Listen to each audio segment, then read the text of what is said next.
Nabi SAW mengatakan, waktu zuhri idza zalatus syams.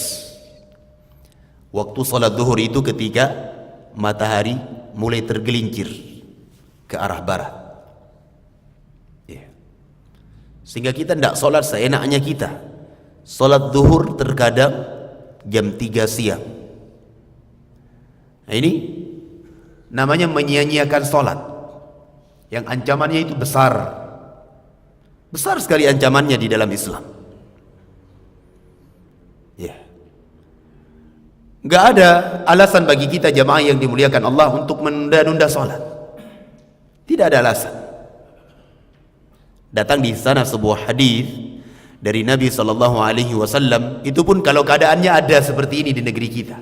Rasulullah mengatakan, "Idza ishtaddal harru fa abridu bis shalah fa inna shiddatal harri min fayhi jahannam." Rasulullah SAW mengatakan, ketika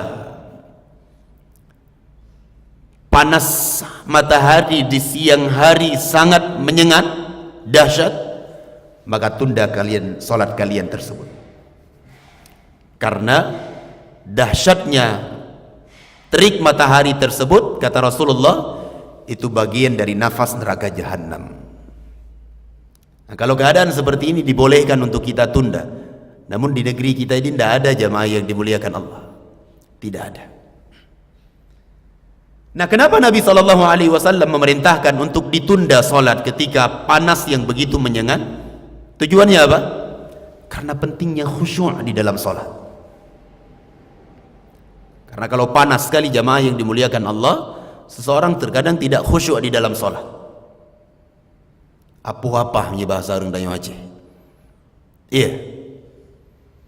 Tidak khusyuk di dalam sholat, sehingga ditunda. Sehingga kata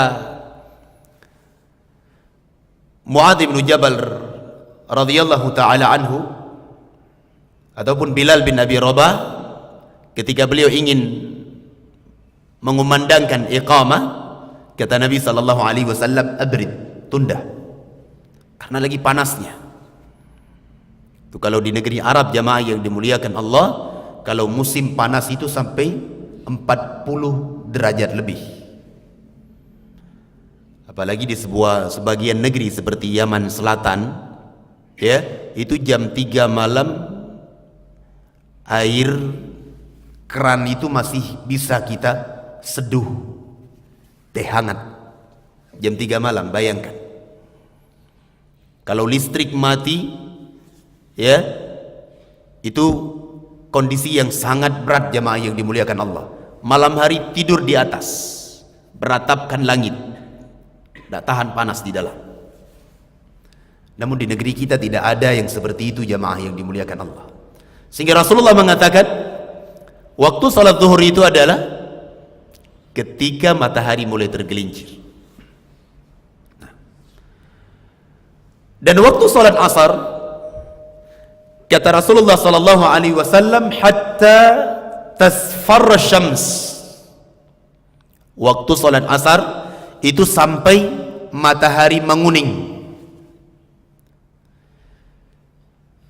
Datang dalam riwayat, disebutkan oleh para sahabat ridwanullah alaihim, sallaina ma'a Rasulillah sallallahu alaihi wasallam al-asra.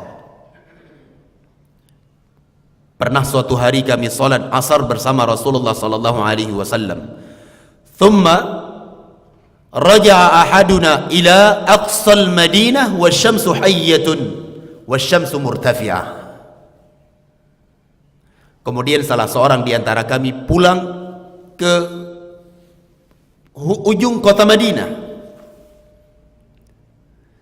dalam keadaan matahari masih sangat panas, menunjukkan bahwa Nabi Muhammad sallallahu alaihi wasallam menunaikan salat asar di awal waktu. Dan waktu salat asar tersebut jamaah yang dimuliakan Allah berakhir sampai terbenamnya matahari. Kata Nabi sallallahu alaihi wasallam, wa waqtul maghribi, waktu salat maghrib ketika tenggelamnya matahari, hatta yaghiba syafaq, sampai hilangnya awan merah. Itu waktu salat maghrib jamaah yang dimuliakan Allah.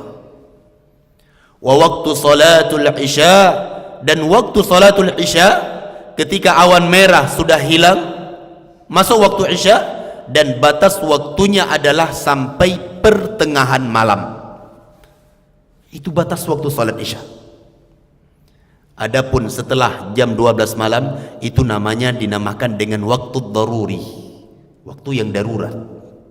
Kalau kita tertidur misalnya tidak sempat salat isya, ataupun kita lupa, jam 3 malam baru ingat, jam 3 malam baru terbangun, salat pada waktu itu. Bukan berarti waktu salat isya itu panjang sampai datangnya subuh. Tidak jamaah yang dimuliakan Allah. Ila muntasafil lail kata Nabi, sampai pertengahan malam. Ini terkadang keliru sebagian muslimin di dalam memahami. Adapun waktu salat subuh jamaah yang dimuliakan Allah, ketika keluar fajar as-sadiq. Fajar itu ada dua. Ada fajar kadhib. Fajar kadhib itu ketika muncul keluar itu tinggi ke atas, kemudian tidak lama hilang. Nah, ketika keluar fajar shadiq tersebut terbentang sedikit demi sedikit, terus terpecah cahaya sampai sempurna, kemudian terbitlah matahari. Waktu salat subuh jamaah yang dimuliakan Allah, batasnya adalah sampai terbitnya matahari. Ini yang harus kita perhatikan. Jangan sampai kita menunda-nunda waktu salat.